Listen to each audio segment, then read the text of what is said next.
segundo o livro das Crônicas, capítulo 32, versos 1 a 8, diz assim a inerrante e autoritativa palavra do nosso Deus. Depois destas coisas e desta fidelidade, veio Senaqueribe, rei da Assíria, entrou em Judá, acampou-se contra as cidades fortificadas e intentou apoderar-se delas. Vendo, pois, Ezequias que Senaqueribe vinha e que estava resolvido a pelejar contra Jerusalém, resolveu, de acordo com os seus príncipes e os seus homens valentes, tapar as fontes das águas que havia fora da cidade. E eles o ajudaram. Assim, muito povo se ajuntou e taparam todas as fontes, como também o ribeiro que corria pelo meio da terra, pois diziam: porque viriam os reis da Assíria e achariam tantas águas. Ele cobrou ânimo, restaurou todo o muro quebrado, e sobre ele ergueu torres. Levantou também o outro muro por fora, fortificou a Milo na cidade de Davi, e fez armas e escudos em abundância. Pôs oficiais de guerra sobre o povo, reuniu-os na praça da porta da cidade, e lhes falou ao coração, dizendo: sede fortes e corajosos, não temais, nem vos assusteis, por causa do rei da Assíria, nem por causa de toda a multidão que está com ele, porque há conosco maior do que o que está com ele. Com ele está o braço de carne, mas conosco o Senhor, nosso Deus, para nos ajudar e para guerrear nossas guerras. O povo cobrou ânimo com as palavras de Ezequias, rei de Judá. Oremos, irmãos. Pai Santo, tua palavra está aberta, o teu livro foi lido, e pedimos que tu fales ao nosso coração com poder e graça nesta noite, não obstante a incapacidade do pregador. Que o Senhor seja misericordioso mais uma vez, e que o teu Espírito possa atuar nos corações nesta noite. Oramos em nome de Jesus. Amém. Irmãos, como superar tempos difíceis? Tem algum segredo para vencermos dias maus? Bem, se pararmos para pensar um pouco, não são os dias que são maus. O mundo é mau. O mundo jaz no maligno. O mundo é um mundo de trevas. Portanto, dias maus neste mundo são a normalidade. A gente percebe que ao longo da história vem a peste negra e lava 1/3 da população. Depois vem a peste bubônica, depois vem a gripe espanhola, depois vem H1N1, Zika vírus, coronavírus, e tem doença aí chateada porque eu não falei o nome dela, e são tantas e tantas doenças quando todas não vêm juntas. Irmãos, são doenças que matam o corpo, e essas doenças muitas vezes dão trégua assim, porque a maioria de nós, pela graça de Deus, estamos aqui com saúde, mas tem uma doença que não dá trégua, tem uma doença que não descansa, que é a doença espiritual do pecado. Essa doença, ela faz matar até os ossos. O espírito abatido, o espírito doente faz secar os ossos. E esta doença é muito mais perigosa porque pode levar a nossa alma para a quarentena eterna, que é o inferno. E o objetivo aqui nessa noite é que nós aprendamos, pela palavra de Deus, a lutar contra essa doença, que é muito, muito mais grave do que coronavírus.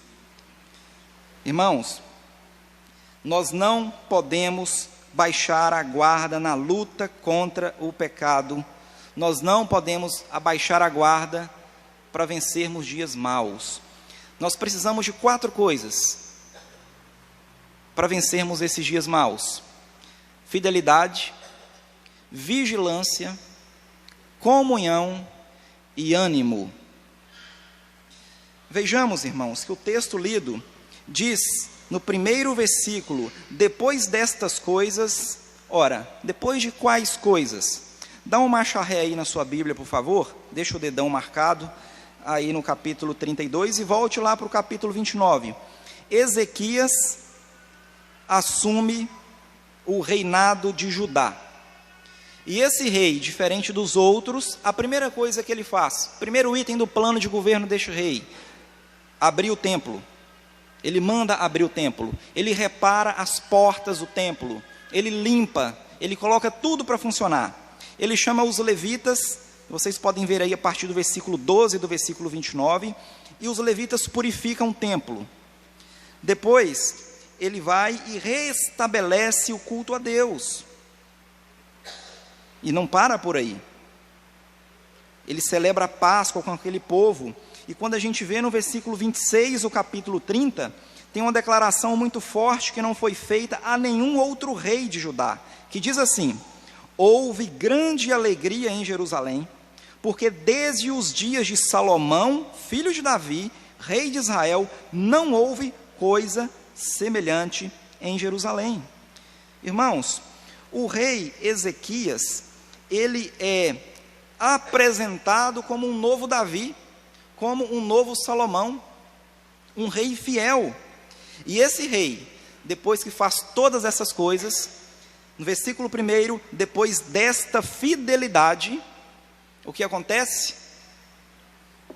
Toque, toque. Alguém bate a porta dele. Quem é? Senaqueribe.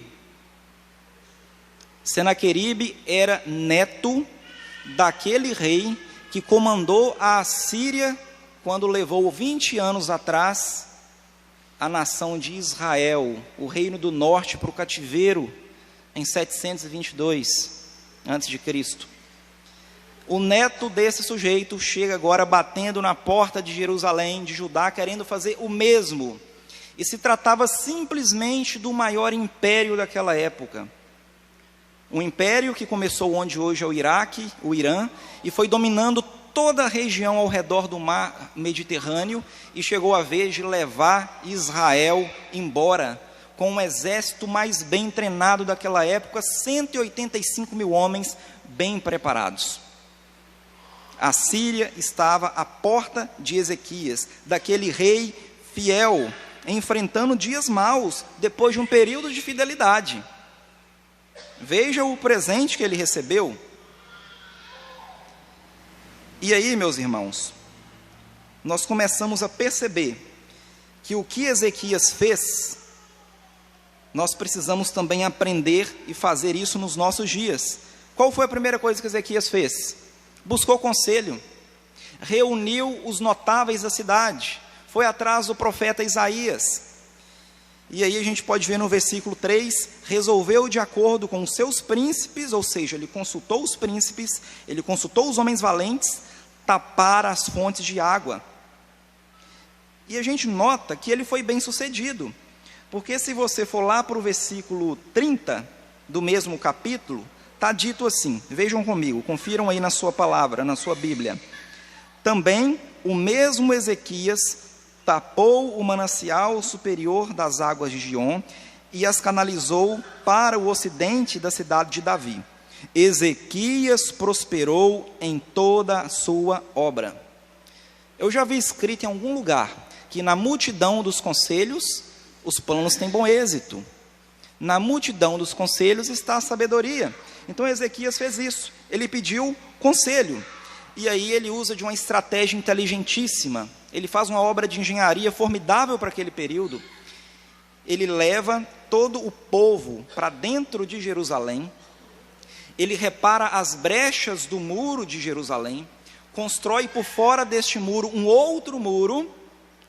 E aquelas cisternas, aquelas fontes que estavam do lado de fora, ele tapa.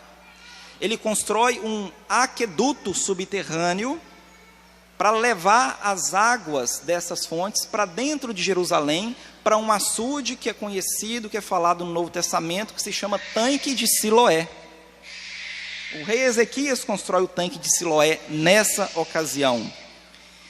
E naquele período, enquanto as guerras aconteciam, todos iam para o campo de batalha, Ezequias usa essa estratégia ousada de levar todos para dentro da cidade, mas providenciando a água, para que eles não morressem de sede. Ele usa uma estratégia inovadora, uma estratégia inversa. E o interessante, irmãos, é que Ezequias fez tudo isso, toda essa estratégia, ele fez tudo o que ele pôde fazer, mas ele confiou os resultados do que ele fez ao Senhor.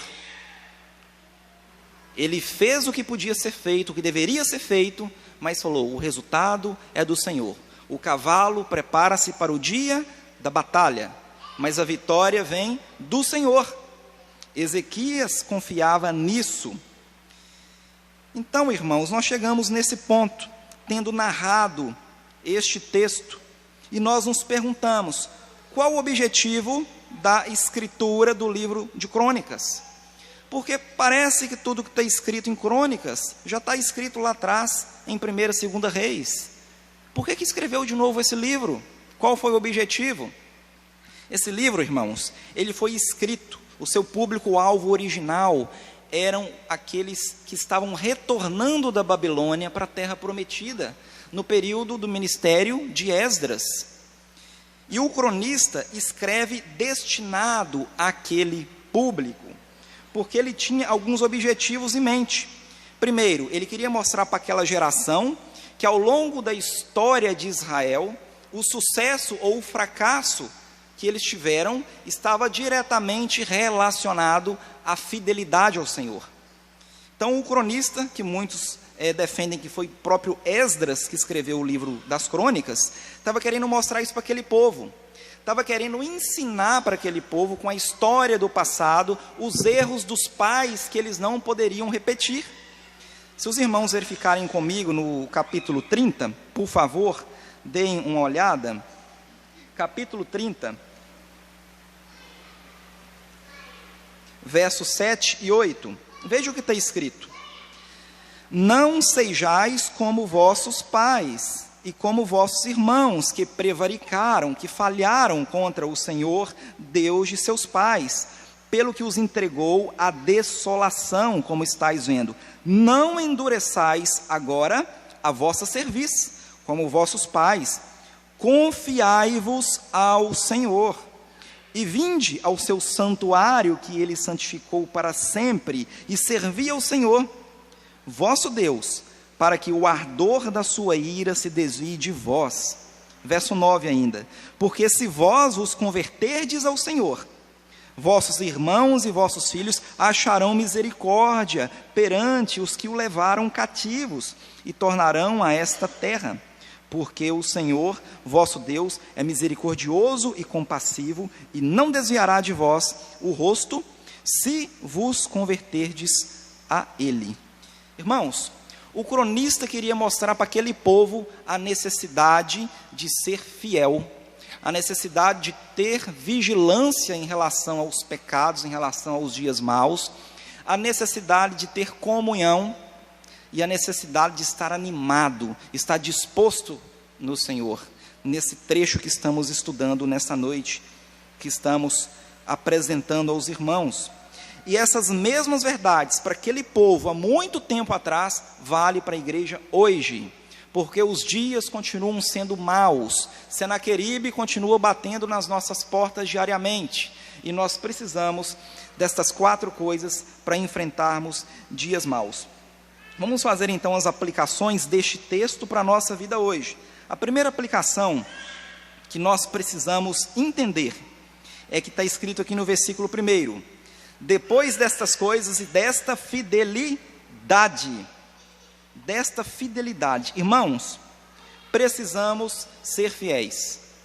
A fidelidade, ela vem como pré-requisito para termos uma vida com Deus proveitosa, produtiva e eficaz.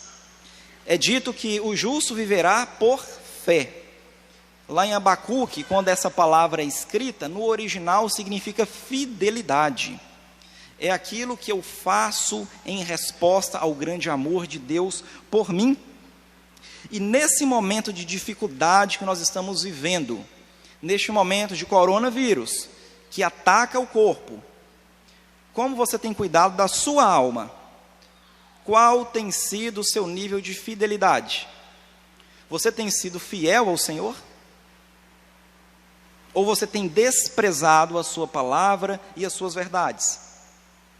A confiança e a fidelidade em Deus é um assunto, é um tema essencial em todo o livro de Salmos, em todos os Salmos e em todos os profetas. É um tema que a Bíblia sempre chama a atenção. Será que se Jesus olhar para você hoje, te der uma sentença em relação à sua fé, à sua fidelidade, qual dessas duas sentenças ele vai dizer para a sua vida? Servo bom e fiel, temente a Deus, que se desvia do mal, ou homem de pouca fé, mulher de pouca fé, criança de pouca fé? O que Deus falaria para você hoje em relação à sua fidelidade?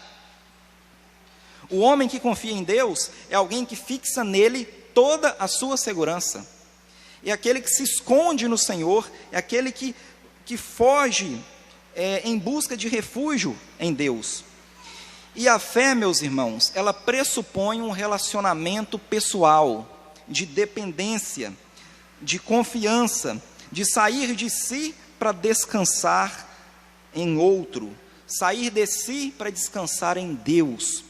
Para vencer dias maus, nós precisamos, meus irmãos, de fidelidade, de sermos fiéis ao Senhor. Mas Senaqueribe está sempre batendo a porta. E se dermos brecha, ele se apoderará de nós.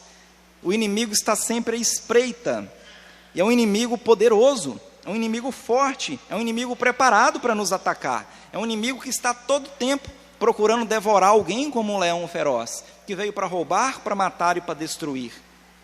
Se nós não formos fiéis ao Senhor, nós cairemos. Mas não basta a fidelidade, meus irmãos. Além de sermos fiéis, nós precisamos ser vigilantes. Vejam comigo, por favor, os versos 2 e 4. Capítulo 32, versos 2 e 4. Leiam comigo, por favor. Vendo, pois, Ezequias que Senaqueribe vinha e que estava resolvido a pelejar contra Jerusalém, resolveu, de acordo com os seus príncipes e os seus homens valentes, tapar as fontes das águas que havia fora da cidade, e eles o ajudaram. Assim, muito povo se ajuntou e taparam todas as fontes, como também o ribeiro que corria pelo meio da terra, pois diziam: por que viriam os reis da Síria e achariam tantas águas? Vigilância, meus irmãos, não deem brecha ao inimigo, seja radical na luta contra o pecado. Fonte é coisa boa? É óbvio que sim, mas se essa fonte estiver servindo de alimento para o seu inimigo, entre fonte e santidade, fique com a santidade. Jogue a fonte fora, tape a fonte, entulhe a fonte, porque é muito melhor você não depender dessa fonte e ter uma vida santa, dependendo exclusivamente de Deus, que é a nossa fonte, aquela fonte que jorra para a vida inteira, aquela fonte da qual a gente bebe e nunca mais teremos sede, do que ficarmos cultivando fontes na nossa vida, das quais, no final das contas, pensando que estamos investindo no nosso conforto e na nossa boa vida, a gente está alimentando e fortalecendo o inimigo contra nós mesmos. Isso é muito perigoso, e a gente deve prestar atenção contra isso. Proteja a sua cidade, a cidade da alma humana. Proteja as suas fontes vulneráveis. O que nos traz conforto, irmãos, pode nos fazer pecar.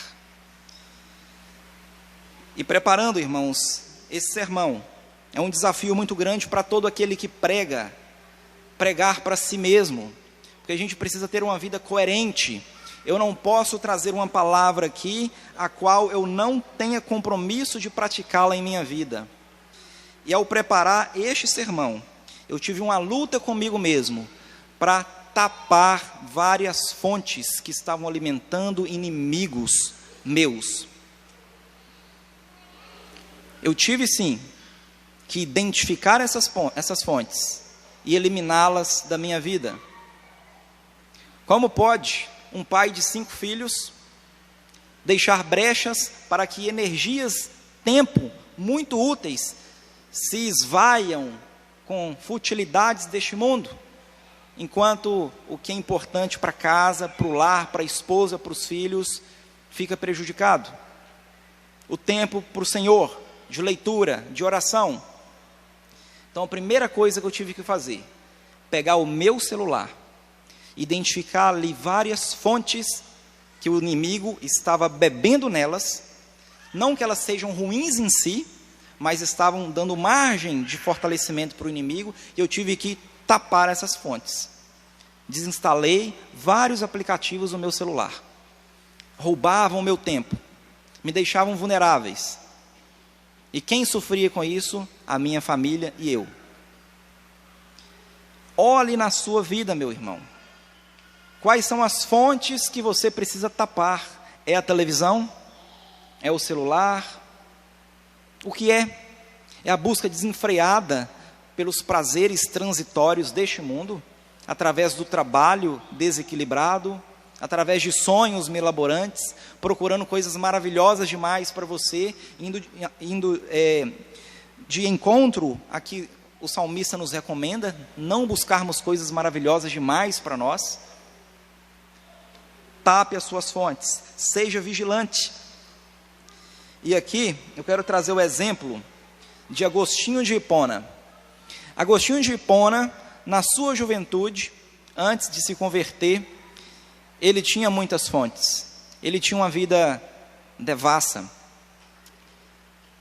ele tinha inclinações para o pecado sexual, e aí ele orava assim: Senhor, dai-me castidade, dai-me continência, mas não agora.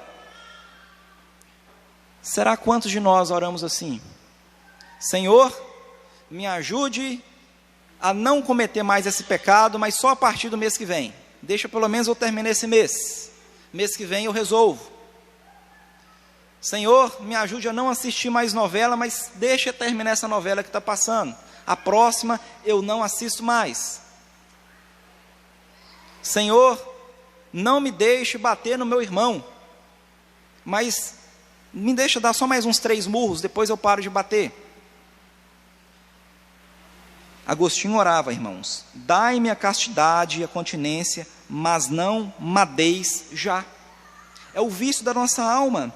E Agostinho continuava dizendo que a alma dele tinha medo como da morte, de ser desviada da corrente do vício que ia apodrecendo mortalmente.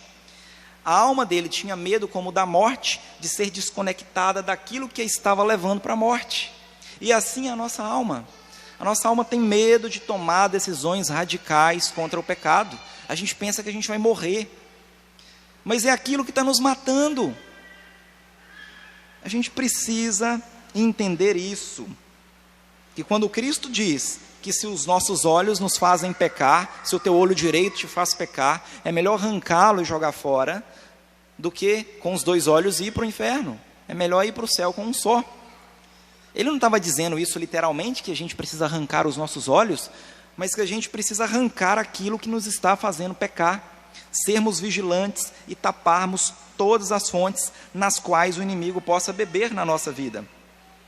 E Agostinho prosseguia dizendo: quão suave se me tornou, de repente, carecer de delícias fúteis.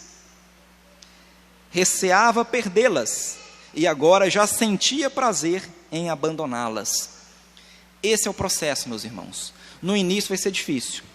No início, você vai sentir talvez aquela crise de abstinência, mas logo depois, você vai ter prazer em não mais depender daquilo.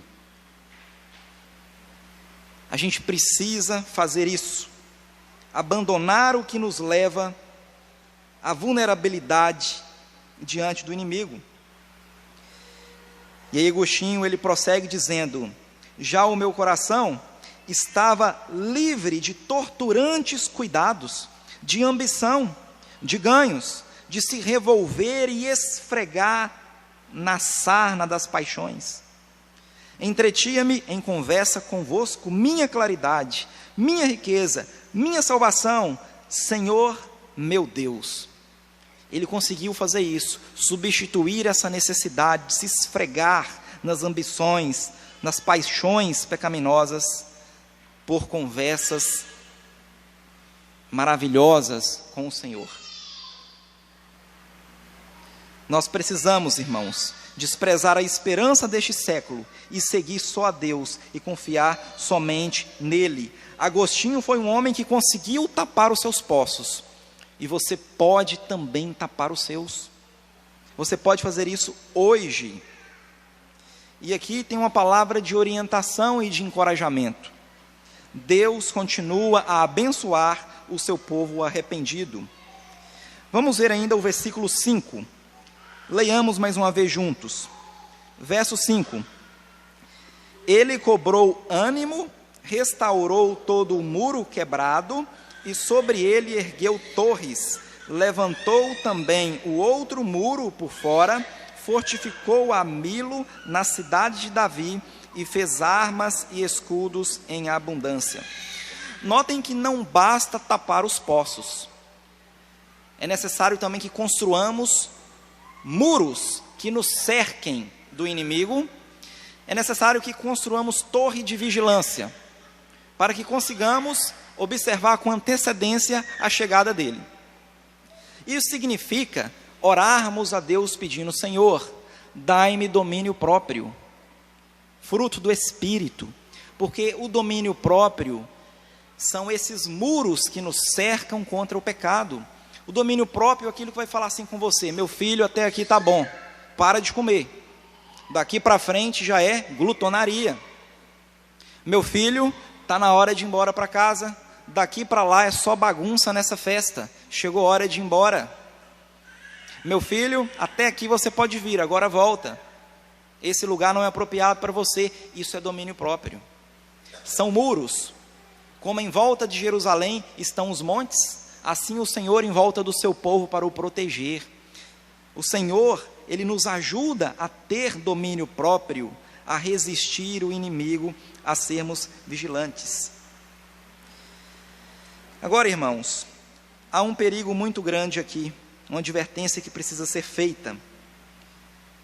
Nós precisamos ser fiéis, nós precisamos ser vigilantes, mas a vigilância não pode estar desassociada da fidelidade. Alguns desses que estavam fazendo todas essas obras aqui em Jerusalém para se protegerem contra Senaqueribe, começaram a se orgulhar daquela obra e dizendo: quem nos dará a vitória será o que nós fizemos e não o nosso Deus. E o profeta Isaías repreendeu esse povo. Depois você pode consultar lá em Isaías 22, 10 e 11.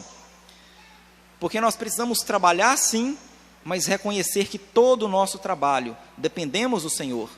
Não podemos ter vigilância desassociada de fidelidade. Não, as coisas não funcionam separadas. E agora entra mais um elemento, porque para eu ter fidelidade, para eu ter vigilância, eu preciso ter comunhão. Comunhão com Deus, comunhão com os irmãos. Versículos 6 e 7. Leiamos mais uma vez.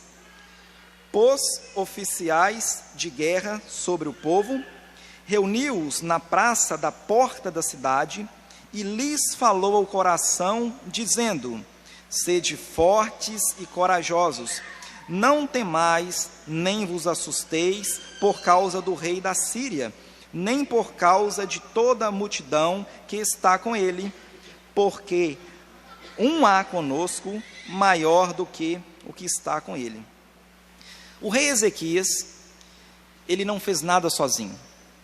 Ele pediu conselho, ele reuniu aquele povo e juntos trabalharam. Nós precisamos de fazer as coisas em comunhão. O rei Ezequias, em comunhão com o Senhor, promoveu comunhão com o povo, e o povo reunido conseguiu se ajuntar e enfrentar um inimigo mais perigoso daquele momento. E aqui, meus irmãos, nesse momento que nós estamos vivendo, nós precisamos louvar a Deus pela oportunidade de estarmos reunidos aqui. Cidade vizinha, Ipatinga, os cristãos de Ipatinga não podem fazer o que nós estamos fazendo. E aqui, ainda que de maneira parcial, tendo que dividir em 2 grupos, é importante não deixarmos de congregar. É importante não abandonarmos a comunhão com os irmãos, ainda que distantes. Portanto, faz muito bem, e eu quero desafiá-lo a fazer isto essa semana, ligar para pelo menos uma pessoa da igreja, para perguntar para ela: e aí, como está a sua luta? Está precisando de reforço? Estou aqui para te ajudar. Está precisando de novos guerreiros na sua batalha? Estou aqui para guerrear com você. Porque com comunhão, os nossos fardos ficam mais leves e nós caminhamos melhor. Esse povo reunido venceu um grande inimigo, e nós, reunidos, podemos vencer muitos inimigos e muitos dias maus, quando oramos uns pelos outros, quando ligamos uns para os outros, quando estamos juntos na família da fé, quando estamos juntos, e não para ficar falando da vida do outro. Não basta só estar juntos, tem que estar juntos para o bem, estarmos juntos com fidelidade e com vigilância, e termos essa comunhão entre nós. E por fim, meus irmãos, o último verso, versículo 8, nós precisamos de ânimo. Vamos ler juntos? Com ele está o braço de carne, mas conosco o Senhor nosso Deus, para nos ajudar e para guerrear nossas guerras. O povo cobrou ânimo com as palavras de Ezequias, rei de Judá. Ânimo, meus irmãos. Nós precisamos de disposição. O povo crente tem que ser reconhecido pela sua alegria. Alegrai-vos no Senhor. Outra vez vos digo, alegrai-vos no Senhor. Infelizmente, o que temos visto são muitos crentes preguiçosos espiritualmente e até também fisicamente preguiçosos. Cadê o ânimo? Cadê a disposição? Pode ser que o inimigo esteja bebendo toda a sua energia. Pode ser que você esteja gastando aquilo que é de precioso que o Senhor tem te dado em coisas deste mundo. E aí, para as coisas que são realmente importantes, falta ânimo e falta disposição. Nós não saímos da nossa casa se nós não tivermos certeza, ou pelo menos esperança, de que aquela nossa saída vai ser boa. Eu não saio da minha casa para comprar um tomate se eu tenho certeza que no supermercado não tem tomate. Eu não saio. O que me faz sair de casa é a certeza de que alguma coisa boa, alguma missão eu vou conseguir cumprir lá fora, e aí eu posso sair de casa. O povo de Deus tem os melhores motivos de todos, entre todos os povos do mundo, para estar animado e estar feliz. Porque o povo de Deus tem o braço do Senhor, enquanto o povo do mundo tem o braço de carne. O povo de Deus tem um que guerreia as nossas guerras, o Senhor dos exércitos, o próprio general do universo é que guerreia as nossas guerras. Não há motivo maior e melhor para termos ânimo para enfrentarmos as batalhas do dia a dia. Nós podemos ser fiéis, nós podemos sermos vigilantes, nós podemos ter comunhão, mas se nós não tivermos ânimo, nós não vamos fazer nada. Nós podemos compreender teoricamente essa palavra, mas se eu não conseguir colocá-la em prática, de nada vale. Eu posso ser inteligente, eu posso saber o caminho, mas a inteligência não anda. Quem anda é a vontade. A inteligência, no máximo que ela faz, é apontar o caminho, mas é a sua vontade que te move a levantar do sofá e caminhar aquele caminho. E essa vontade, essa disposição, é esse ânimo para enfrentar dificuldades, para servir o Senhor. Nós precisamos nos animarmos em Deus. Ele é a nossa fortaleza, Ele é o nosso socorro presente nos momentos de tribulação. Ele é o Senhor dos exércitos que está conosco. E aí, meus irmãos, nós sabemos que quando fraquejamos, de repente não conseguimos tapar todas as brechas dos nossos muros, de repente não conseguimos tapar todos os nossos poços, ainda assim Deus está pronto com a sua misericórdia para nos soerguer novamente. João diz: filhinhos, eu vos escrevo para que não pequeis, eu vos escrevo para que vocês sejam vigilantes, para que vocês façam cercas ao redor de vocês contra o pecado, aumentem o domínio próprio, para que vocês tapem todos os poços que possam estar alimentando os inimigos de vocês. Todavia, se acontecer alguma falha, saibam que tem um advogado junto ao Pai para te ajudar a levantar de novo e a caminhar de novo. Portanto, meu irmão, não importa quantas vezes você já tenha caído, não importa quantas vezes você já tenha tentado reparar o seu muro e não tenha conseguido, Deus faz nova todas as coisas e pode te dar uma nova oportunidade, está te dando hoje, de você sair daqui, já tendo identificado quais as fontes você tem que tampar, e renovando ânimo no nosso Deus, o Deus de Israel, o Deus que sempre tem uma palavra ao seu coração, quando você está em comunhão com os irmãos, em comunhão com Ele, o Deus que fala: não temas nem te espantes, porque eu sou contigo por onde quer que andares. Notem essa expressão repetida de novo aqui, que veio lá de Josué, repetiu em vários outros livros, e aqui de novo aparece: não temas nem te espantes, sejam fortes e corajosos, não se assustem por causa de Senaqueribe, por causa do inimigo, por causa do dia mau.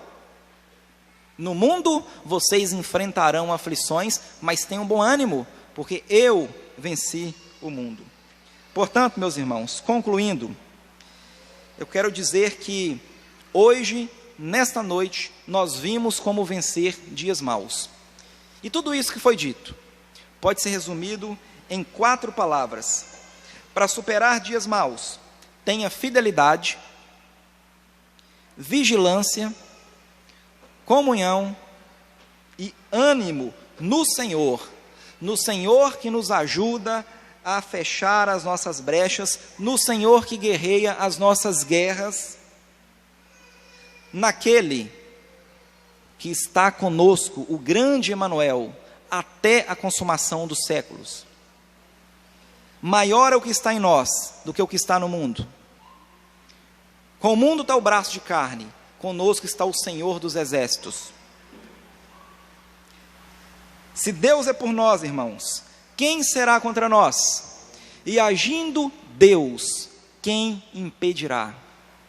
Tenha ânimo, meus irmãos, tenham ânimo, até aquele dia em que Ele voltará para inaugurar um reino de paz, onde não terá mais Senaqueribe, onde não terá mais pecado, e onde juntos, todos, reinaremos, louvando perpetuamente. Maranata, venha Senhor Jesus.